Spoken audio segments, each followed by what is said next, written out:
Yeah.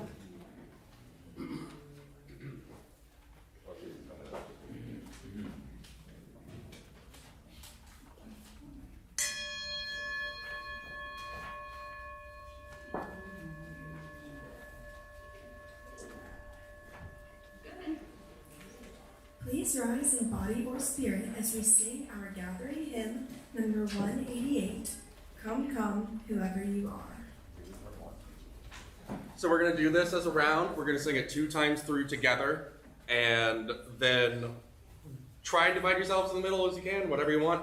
Part 1 will be over here. Part 2 will be over here. I'm sorry. Okay. Who was that? Part 1. Come, come, whoever you are, wanderer, worshiper, lover of leaving, ours is no caravan of despair. Come yet again, come.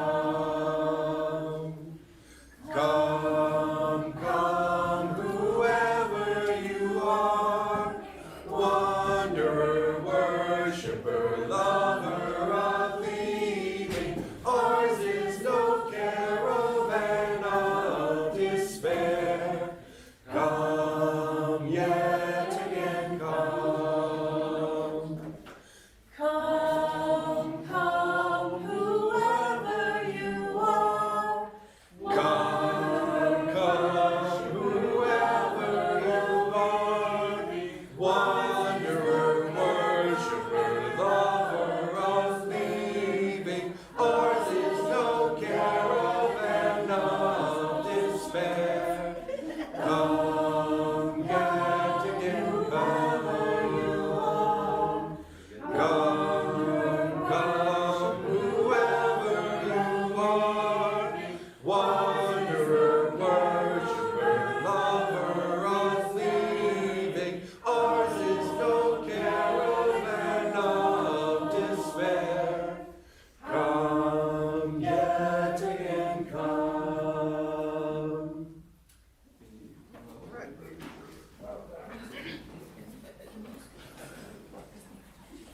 Welcome to the Unitarian Universalist congregation of Hillsborough. We are an open and welcoming congregation, so whether you're a member, friend, or guest, we are so glad you're here. I would like to thank everyone who has made this worship celebration possible, because it truly is a labor of love. Thank you to our musicians, including our musical director, Aviva Enoch, who is not here today, and to Alice Teen, who is standing in during her absence. Additionally, thank you to Amy Dark for editing and producing our printed orders of service, and thank you to AC Tharrington for distributing them at the door.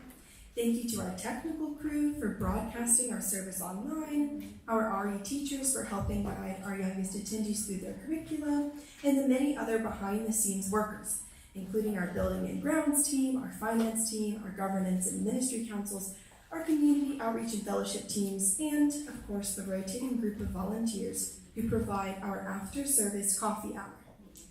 And today, we're also lucky to be joined by Jeff Welty, a member of our congregation, who will be offering his sermon entitled, Talking About Men.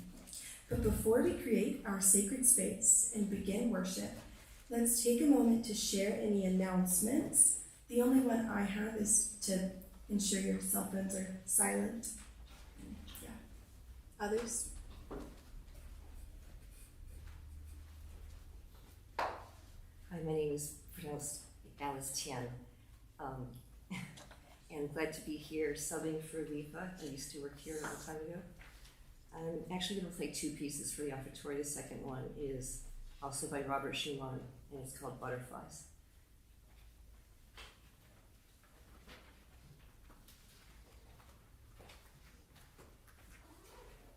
Hi, for any of our folks that are in Alamance County, someone has reached out to us via our Facebook page that would love to attend our services. She lives in Burlington. She does not drive. So anybody that's coming from that area, if you would be open to bringing her and taking her home once or twice, we could set up some sort of a schedule. Please let me know. I'll be around after the service. Thank you so much.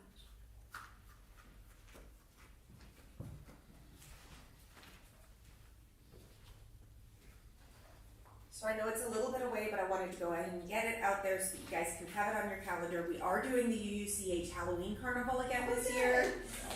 It's going to be the Sunday before Halloween, which is the 29th. If you can stay after, I'm gonna get some pizza, and then we're gonna decorate everything, and then it'll probably be like 4 to 7, the same it was last year. So please put it on your calendars.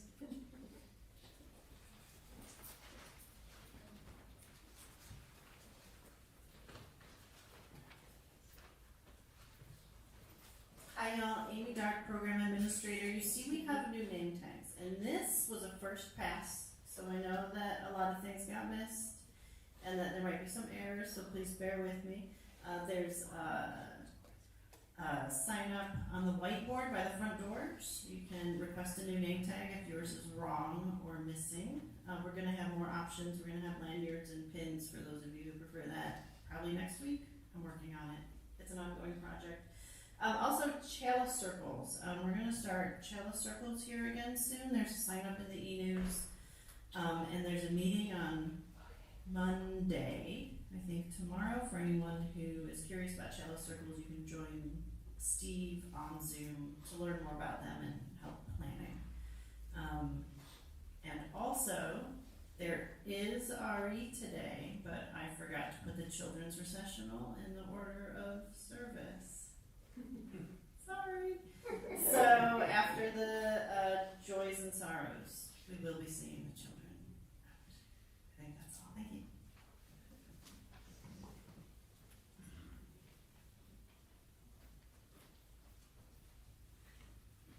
Okay. If there are no more announcements, let us now prepare for our worship time together by reminding ourselves of who we are and why we gather. We are a community of liberal, open-minded people who strive to connect with one another in love. We are a people defined by covenant, not creed. That means that we have committed to a way of being with one another rather than to a statement of belief. To that end, we support each other in spiritual growth and deepening of faith. We challenge one another to find more love, both inside ourselves and in the world. And today, we welcome you with open arms to our house of worship.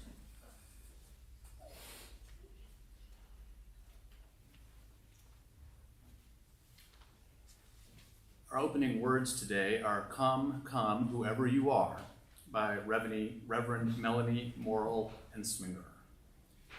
Come, come, whoever you are welcome here. No matter your age, your size, the color of your eyes, your hair, your skin, you are welcome here.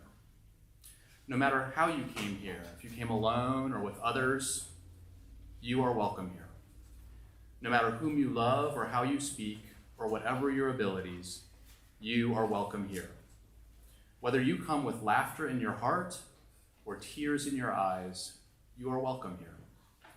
If you come here with an open mind, a loving heart, and willing hands, then you are indeed welcome here. Please rise in body or spirit as we sing our opening hymn, number 315, This Old World.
Ours is a welcoming community where we find connection, a sharing community where our joys are celebrated, and a caring community where our sorrows are lessened. Each Sunday, we take some time to reflect on the concerning happenings or special events that have occurred this week among our members and friends. Some choose to share aloud, while others choose to remain silent. Here, we make room for both. For those of you who would like to share aloud, please take a moment before we begin to center yourself and collect your thoughts so that what you share this morning is personal, heartfelt, and brief.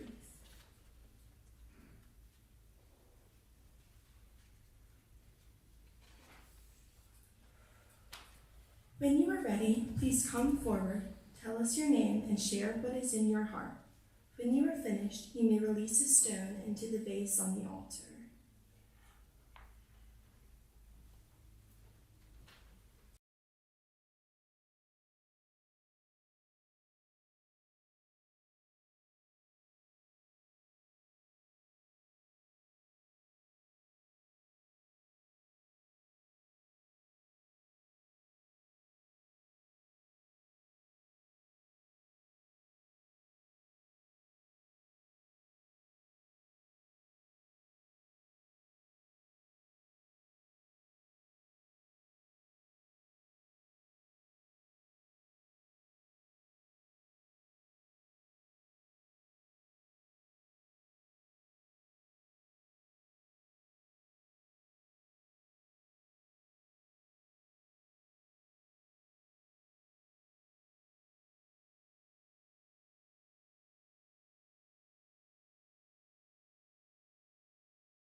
We hold all these things within the heart of this community, both spoken and unspoken, by remaining silent for a moment as we consider what has been shared and how we might respond.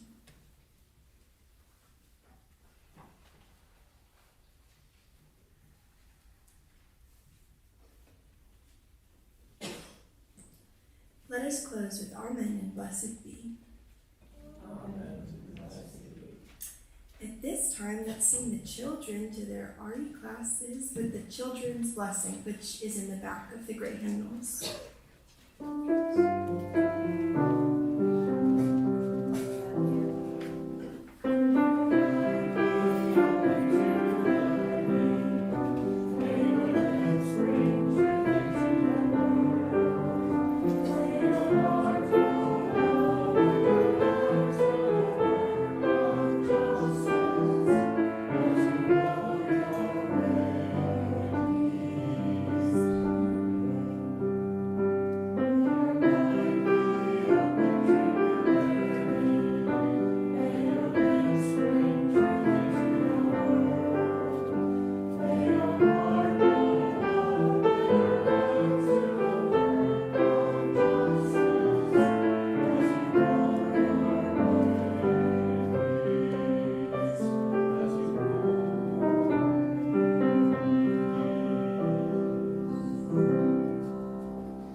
My life is full of women.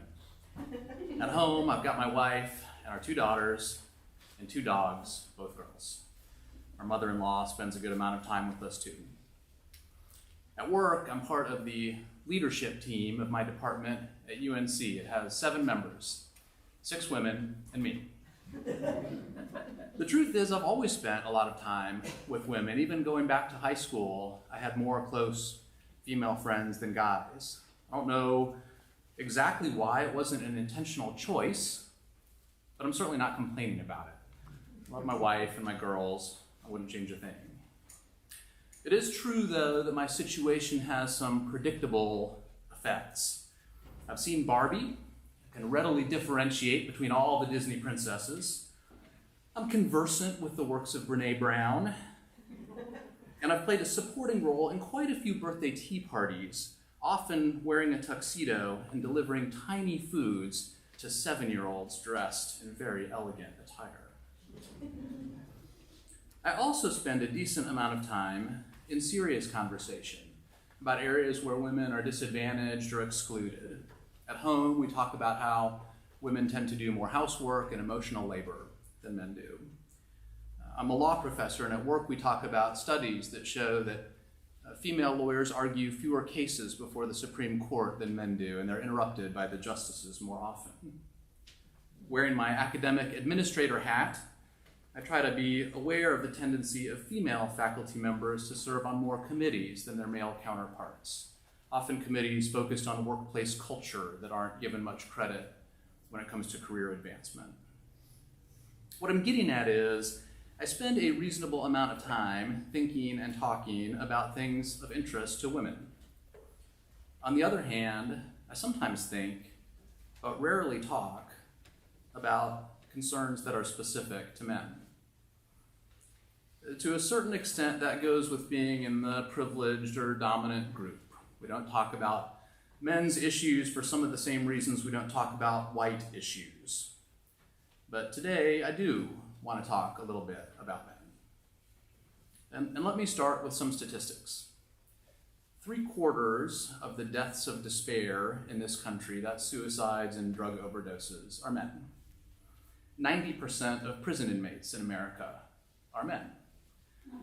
We're so used to that fact, that second fact, it doesn't even stand out for most of us. I can still remember the first time I ever entered a criminal courtroom. I was a law student at Duke, and I went in to see a group of inmates come from the jail to have their bonds reviewed by a judge. And what struck me at the time, and it stayed with me ever since, was that the overwhelming majority of that group was black. What I didn't even think about for a second at the time is that every single one of them was a man. It's safe to say that more men than women are running off the rails, and at the same time, fewer men than women are taking the necessary steps to get ahead. Only 40% of college students these days are male. Women are a significant majority of medical students and law students and almost every other kind of graduate and professional student. Here's a little factoid that blew me away. A couple years ago, someone looked at the top 15 law schools and found that the editor-in-chief of every single law review at those schools was a woman. Part of me thinks that is awesome. And part of me thinks that is worrisome. Some disparities between males and females, especially academically, show up very early. 70% of kids suspended from school, from elementary school on, are boys. Girls make up most of the top 10% of students in their high school classes, and boys dominate the bottom 10%. And these discipline and achievement gaps are especially pronounced for students of color. Other disparities show up later. Men die, on average, 6 years younger than women do. I know that talking about these things rubs some people the wrong way, possibly including some of you, and perhaps including some in my own family. Cry me a river is a reaction I've heard. After millennia of patriarchy, let's not jump too quickly to seeing men as victims. I hear that, and I'm not arguing that the deck is somehow stacked against men as a whole. We've never had a female president. Men are 75% of the Senate and 85% of the Forbes 400 list of the richest people in America. The top of the mountain is still more accessible to men. But at the risk of straining my metaphor, a lot of men have fallen into a crevasse and can't find their way out. And caring isn't a zero-sum game. We can hold both women and men in our hearts. Back to the falling in the crevasse idea, over the past 50 years, male labor force participation has dropped from 80% to 69%, including a significant drop among those classified as in their prime working years. So part of the reason that our national unemployment rate is so low is that millions and millions of men aren't even looking for work. And so they're not counted in the unemployment statistics. They're just out. The Federal Reserve recently looked at why this is the case and found that causes include a shift in U.S. industry structure, a decline in male educational attainment, the rise of substance abuse, and heavy use of video games. The fact that so many men have criminal records might play a role as well. Now, when the Fed talks about changes in industry structure, it's talking in part about the loss of blue-collar and manufacturing jobs that were traditionally held by men. But I also see a connection to the rise of the so-called winner-take-all society, where a few superstars leverage their vision and skills and technology and huge organizations to reap extraordinary rewards. Maybe because men tend to be more competitive than women, this seems to be particularly discouraging to those of us not named Elon Musk or Jeff Bezos. Quite a few men just seem to feel like there's not much point in working if they're not going to make it as professional athletes or technology titans. It's a billionaire or bust, and there aren't many billionaires. The challenges men are facing today aren't just economic, though, they're also cultural. As a society, we're questioning and sometimes devaluing traditionally male traits. I rarely hear the word masculinity these days without the preface toxic, like, is there any other kind? Not long ago, the American Psychological Association released guidelines for psychologists working with men in which it declared that, quote, traditional masculinity marked by stoicism, competitiveness, dominance, and aggression is on the whole harmful. Ouch! Is that really the professional consensus? The risk of seeming out of step? I think that stoicism is often admirable, and I see competition as an incredible engine of human progress. I'll grant you, dominance and aggression don't sound so good, but replace those with toughness and bravery, and maybe there's hope for men yet. I'm pretty sure the Ukrainians see some value in courage and stoicism right now. Part of the problem is that men are getting mixed messages. We hear the critiques of traditional masculinity, but we're also told to man up and put on our big boy pants. We're encouraged to look like the Rock and remain cool and confident at all times. It's confusing, and a lot of younger men are a little lost. They don't want to be toxic, but they can't figure out what non-toxic masculinity looks like. A group of researchers recently interviewed 200 men around the world and asked them to name somebody who embodies modern masculinity for them. Most couldn't identify a single role model. Guys who have no clear guidance and no one to emulate wind up falling under the spell of Jordan Peterson, or worse, the Proud Boys, or the incel movement. That's not good for them, and it's dangerous for the rest of us. Some people are calling this a male crisis. I'm not sure I love the label, but I get the point. What's harder to see, though, are possible solutions. We're not going back to a world where physical strength was the key to survival, and we'd better not be returning to a world where women take a back seat to men in society. We need a way forward, but what is it? Some folks see public policy changes that could help. For example, maybe boys should start school at a later age than they do now to give them a little more time to mature. Maybe we need to develop more apprenticeships or pathways into the skilled trades. Perhaps we need to look at income inequality and tax policy and all those constellation of things that go together. I'm not an expert in any of those things, but they're good conversations to have. For me, my mind's moved more towards things that we can do individually and in our organizations and our communities. One idea is to avoid the reflexive use of terms like testosterone poisoning and toxic masculinity. Perhaps there are times those terms fit, but it seems to me they're thrown around pretty casually. We can't control the amount of testosterone we have, not without serious medical intervention anyway, and the idea that male body chemistry or masculine traits are inherently damaging seems like an unwelcoming message to send. Another idea is to cultivate more opportunities for men to connect and support one another. As a group, we aren't especially good at that, and as an individual, I'm not. But we need it. The evidence is really clear that we're happier and live longer when we have those kinds of networks. Many churches have men's groups, and UUCH has in the past. Actually, it might be especially important for us UUs since the Pew Research Center finds that 62% of Unitarian Universalists are women. Maybe it's odd to advocate for male spaces when women have finally broken down the doors of male bastions like country clubs and military academies. But we're increasingly isolated. 15% of men report they don't have a single close friend, none. It's up from 3% just 30 years ago.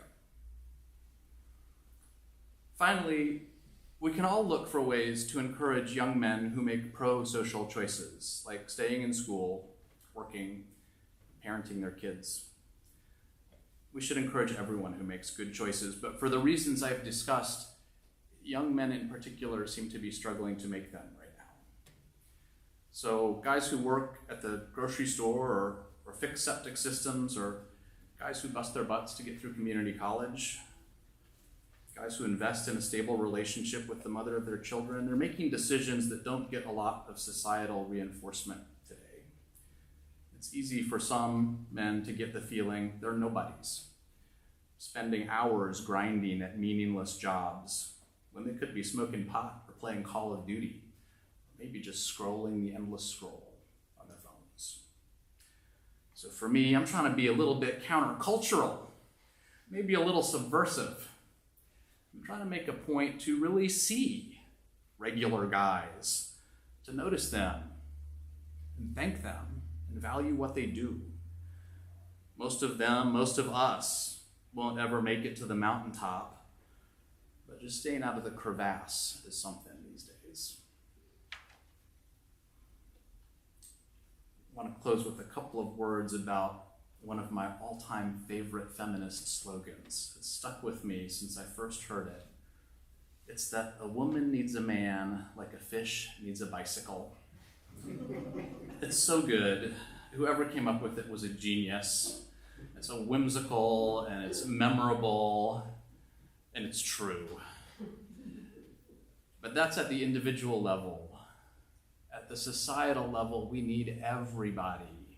Women and non-binary folks, and men too. And our UU principles teach us that.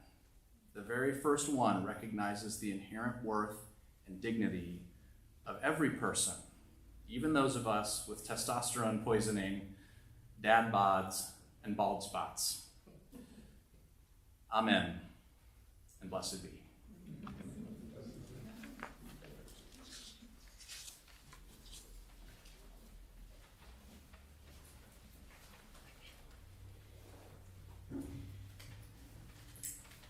Each week, we take a monetary offering to support our social justice work in the community.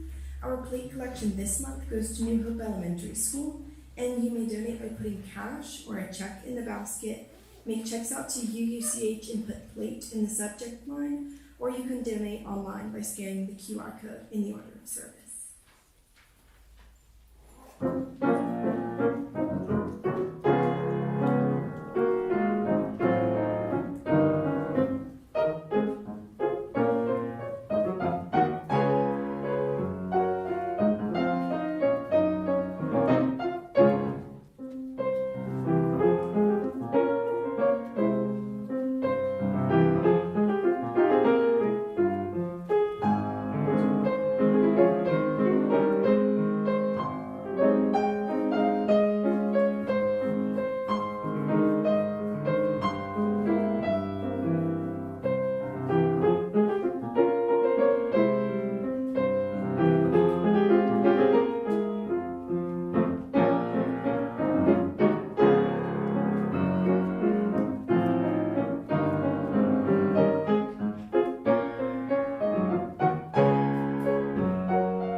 join me in our prayer of collective gratitude found in your orders of service. For the love that surrounds us every morning, for the friends beside us, and for the generous gifts just received, let us be truly grateful. Now, please rise in body or spirit as we sing our closing hymn, number 95, There is More Love Somewhere.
Closing words today are A Theology of Welcome by Dr. David Breeden. Let's be the welcome we crave. Open arms, open hearts, arms outstretched. Let's embody radical welcome, unquestioning love. Let's be the welcome we crave, deeply hearing voices and hearts. Let's be the welcome we crave, enriching understanding. Let us embody the community we crave. Now we will extinguish the chalice. Please join me in saying the chalice extinguishing words printed in your orders of service. We extinguish this flame, but not the light of truth, the warmth of community, nor the fire of commitment. These we carry in our hearts until we are together again. Go in peace and blessed be.